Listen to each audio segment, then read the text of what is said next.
Let's talk about world poverty. There's been a prevailing assumption in how to solve world poverty that has lasted for over 50 years, that poor people need a big push out of their poverty trap.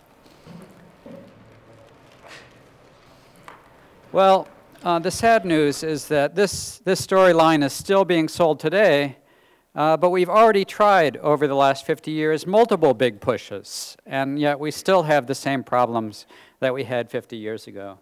How could it possibly be that we would be offering the same solutions despite 5 decades of failure? Well, I think it's in part because we continue to have this very paternalistic view of poor people and a paternalistic view of Africa. And by paternalism, I literally mean paternalism. There's a sense in which aid agencies treat poor people like children. And, we rich Americans and Europeans are sort of like the parents telling the children what to do and giving them their allowance, the foreign aid. Now you might say that's a very offensive viewpoint. I think it's extremely offensive. It's extremely offensive to treat adult people from another culture as if they were children. Well, what's the alternative? Well, an alternative would be freedom for poor people.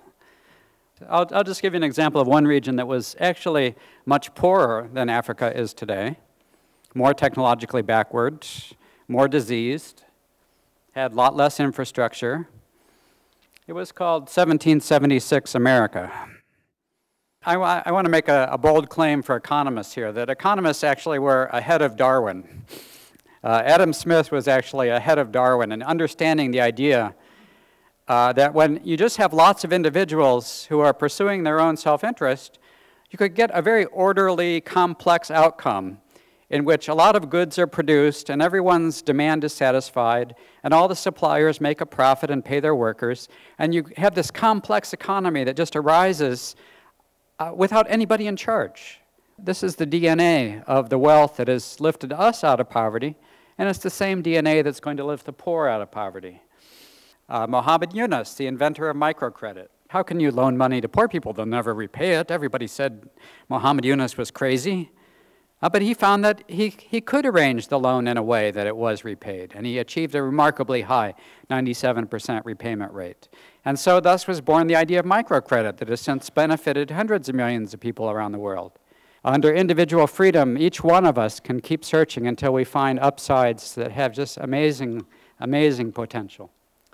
So that we all finally realize that poverty ends not by the intentional efforts of planners and experts who design the great global plan to end world poverty. It ends by the unintentional effects of the principle that all men are created equal.